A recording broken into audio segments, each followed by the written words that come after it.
ಬಯಲ ಮಾನಸ ದೇವ ಪ್ರಭುವಾಗಿ ಬಂದ.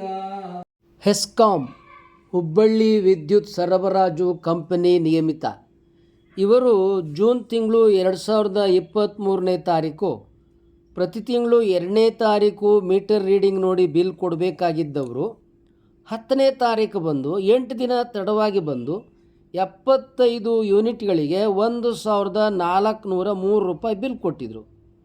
ನಾವು ಮರುದಿನ KEB ಆಫೀಸ್ಗೆ ತೆಗೆದುಕೊಂಡು ಹೋಗಿ ತೋರಿಸಿ, ನೋಡಿ ನಮ್ಮದು 75 ಯೂನಿಟ್ ಇದೆ, ನೀವು 1,403 ರೂಪಾಯಿ ಕೊಟ್ಟಿದ್ದೀರಿ, 8 ದಿವಸ ತಡವಾಗಿ ಬಂದಿದ್ದೀರಿ, ನಿಮ್ಮ ತಪ್ಪು, ನೀವು ತಡವಾಗಿ ಬಂದು 8 ದಿನ ಇಲ್ಲಿ ಸೇರಿಸಿ 100 ಯೂನಿಟ್ಗಿಂತಲೂ ಹೆಚ್ಚು ಮಾಡಿ ನೀವು 1,403 ರೂಪಾಯಿ ಮಾಡಿದಿರಿ, ಅದನ್ನು ಸರಿಪಡಿಸಿ ನಮಗೆ 75 ಯೂನಿಟ್ಗೆ ನೋಡಿ ಹಿಂದಿನ 3 ಬಿಲ್ಗಳನ್ನು ಎಂಬುದಾಗಿ ಹಿಂದಿನ 3 ಬಿಲ್ಗಳನ್ನು ತೋರಿಸಿ ಅದೇ ಪ್ರಕಾರ ಬಿಲ್ ತೆಗೆದುಕೊಳ್ಳಿ ಎಂಬುದಾಗಿ ಅವರು ಹೇಳಿದರು. ಇಲ್ಲ, ನಾವು ಈಗ ಅದೇನು ಸರಿ ಮಾಡಲಿಕ್ಕೆ ಬರೋದಿಲ್ಲ, ಮೇಲಿನವರು ಹೇಗೆ ಆಯೋಜನೆ ಮಾಡಿದರೆ ಅದರಂತೆ ಬಿಲ್ ಬರುತ್ತೆ ಎಂಬುದಾಗಿ KEB ಅವರು ಹೇಳಿದರು. ಚುನಾವಣೆ ಕಾಲಕ್ಕೆ ಜೂನ್ ತಿಂಗಳಿಂದ ಯಾರು ಕರೆಂಟ್ ಬಿಲ್ ಕಟ್ಟಬೇಡಿ ಅಂತ ಹೇಳಿ ಕಾಂಗ್ರೆಸ್ ಸರ್ಕಾರ ಘೋಷಣೆ ಮಾಡಿ ಈಗ 500 ರೂಪಾಯಿ ಬದಲು 1,500 ರೂಪಾಯಿ ತಗೋತಾ ಇದೆಯಲ್ಲ, ಇದು ಯಾವ ನ್ಯಾಯ ಎಂಬುದಾಗಿ ನಾವು ಗೊಣಕ್ಕೊಂಡು ಮತ್ತೇನು ಮಾಡೋದು, ಇನ್ನೇನು ಕಟ್ಟಲೇಬೇಕು ಅಂತೇಳಿ ಎಲ್ಲರೂ ಅಕ್ಕಪಕ್ಕದವ್ರನ್ನೆಲ್ಲ ಕೇಳಿದ್ವು. ಅವರು ಹಿಂಗೆ ಗೊಣಗ್ತಿದ್ರು. ಏನು ಮಾಡೋದು, ತ್ರಿಬಲ್ ಟ್ಯಾಕ್ಸು ತ್ರಿಬಲ್ ಶಾಕು ಅಂದ್ಕೊಂಡು ನಾವೆಲ್ಲ ಮೌನವಾಗಿ ಇದ್ವು. ಸರಿ ನೋಡೋಣ ಅಂಥೇಳಿ ಕರೆಂಟ್ ಬಿಲ್ ತುಂಬಲೇಬೇಕಲ್ವಾ, ಮತ್ತು KEB ಆಫೀಸ್ಗೆ 30ನೇ ತಾರೀಕು ಕರೆಂಟ್ ಬಿಲ್ ತುಂಬಬೇಕು ಎಂಬುದಾಗಿ ಹೋಗಿದ್ವು. ಹಾಗೆ ನಮಗೆ ಮೇಲಿನಿಂದ ಏನು ಸೂಚನೆ ಬಂದಿಲ್ಲ, ನಾವೇನು ಇವು ಬಿಲ್ ಕೊಡೋ ಮೀಟ್ರು ವರ್ಕ್ ಮಾಡ್ತೀವಲ್ಲ ಲ್ಯಾಪ್ಟಾಪು, ಅದು ಮೇಲಿನವರು ಹೇಗೆ ಅದನ್ನು ಆಯೋಜನೆ ಮಾಡಿದರೆ ಅದರಂತೆ ಅದು ಬಿಲ್ ಬರ್ತದೆ, ನಾವು ಅದನ್ನು ಹೆಚ್ಚು ಕಡಿಮೆ ಮಾಡಲಿಕ್ಕೆ ಬರೋದಿಲ್ಲ, ನೀವು 1,405 ರೂಪಾಯಿ ಬಿಲ್ ಕಟ್ಟಲೇಬೇಕು ಎಂಬುದಾಗಿ ಹೇಳಿದರು. ನಾವು ವಿಚಾರ ಮಾಡಿ ನೋಡೋಣ ಅಂಥೇಳಿ ಸುಮ್ಮನೆ ಇದ್ವು, ಕಟ್ಟಿರಲಿಲ್ಲ.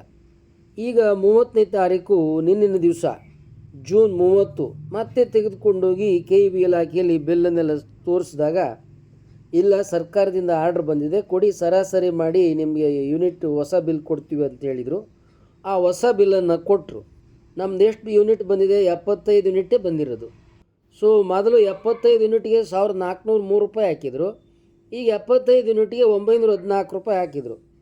ಸರಿ, 914 ರೂಪಾಯಿ ಕಟ್ಟಲೇಬೇಕು ಅಂದರು, ಕಟ್ಟಿದ್ವು. ಮತ್ತು ಅಟ್ಲೀಸ್ಟ್ ಈಗ ನಮಗೆ ಹೆಚ್ಚು ಕಡಿಮೆ ಏನಾಯಿತು, 1,403 ಇದ್ದದ್ದು 900, 500 ರೂಪಾಯಿ ಕಡಿಮೆ ಆಯಿತು. ಸರಿ ಆಯಿತು ಅಂಥೇಳಿ ಆ ಬಿಲ್ಲನ್ನು ಕಟ್ಟಿದ್ವು.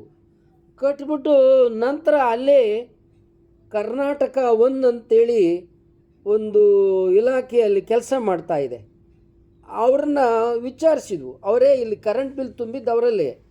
ಇಲ್ಲ, ಗೃಹ ಜ್ಯೋತಿ ಸ್ವೀಕೃತಿ ನಿಮಗೆ ಕೊಡ್ತೀವಿ, ನೀವು ಆಧಾರ್ ಕಾರ್ಡ್ ಕೊಟ್ಟರೆ ಈಗಲೇ ಕೊಡ್ತೀವಿ, 20 ರೂಪಾಯಿ ಸೇವಾ ಶುಲ್ಕ ತೊಗೋತೀವಿ, ನಿಮ್ಗೆ ಈಗಲೇ ಗೃಹ ಜ್ಯೋತಿ ನಿಮಗೆ ಬರ್ತದೆ, ಮುಂದಿನ ತಿಂಗಳಿಂದ ನೀವು ಕರೆಂಟ್ ಬಿಲ್ ಕಟ್ಟಬೇಕಾಗಿಲ್ಲ ಅಂತೇಳಿದರು. ಆಯಿತು ಕೊಡಿ ಅಂದ್ವಿ. ಅದೇ ರೀತಿ ನಾವು ಸೇವಾ ಶುಲ್ಕ 20 ರೂಪಾಯಿ ಭರಿಸಿದ್ವು. ಗೃಹ ಜ್ಯೋತಿ ಏನಿದೆ, ಆ ಗೃಹ ಜ್ಯೋತಿ ಪ್ರಕಾರ ಏನು ಕೊಡ್ತಾ ಇದ್ರಲ್ಲ ಕರ್ನಾಟಕ ಸರ್ಕಾರ ಯೋಜನೆ ಅರ್ಜಿಯನ್ನು ಸ್ವೀಕಾರ ಮಾಡಿದ್ದಾರೆ, ಅರ್ಜಿಯನ್ನು ಸಲ್ಲಿಸಿದ್ದೇವೆ, 20 ರೂಪಾಯಿ ಸೇವಾ ಶುಲ್ಕ ಕೊಟ್ಟಿದ್ದೇವೆ, ಈಗ ಮುಂದೊಂದು ತಿಂಗಳಿಂದ ನೀವು ಕರೆಂಟ್ ಬಿಲ್ ಕಟ್ಟಬೇಡಿ ಎಂಬುದಾಗಿ ಹೇಳಿದರು. ಮುಖ್ಯಮಂತ್ರಿ ಸಿದ್ದರಾಮಯ್ಯ ಸರ್ಕಾರ ನುಡಿದಂತೆ ನಡೆದಿದೆ. ಜುಲೈ 2023ರಿಂದ ಗೃಹಜ್ಯೋತಿ ಯೋಜನೆಯಲ್ಲಿ 1 ಮೀಟರ್ಗೆ ಎಷ್ಟು ಬಿಲ್ಲು, 75 ಯೂನಿಟ್ಗೆ ಏನು ಖರ್ಚಾಗ್ತದೆ ಆ ಬಿಲ್ಲನ್ನು ನಾವು ಕಟ್ಟಬೇಕಾಗಿಲ್ಲ, ಅದನ್ನು ಸರ್ಕಾರವೇ ಭರಿಸ್ತದೆ ಎಂಬುದಾಗಿ ಗೃಹಜ್ಯೋತಿ ಸ್ವೀಕೃತಿಯನ್ನು ಸ್ವೀಕಾರ ಮಾಡಿ ಮುಂದೊಂದು ತಿಂಗಳಿಂದ ನೀವು ಕಟ್ಟಬೇಡಿ, ಮೀಟರ್ ರೀಡಿಂಗ್ ಬಂದಾಗ ಅವ್ರಿಗೆ ಇದನ್ನು ತೋರಿಸ್ರಿ, ಅವರು ನಿಮಗೆ 0 ಬಿಲ್ ಕೊಡ್ತಾರೆ ಎಂಬುದಾಗಿ ಹೇಳಿದರು.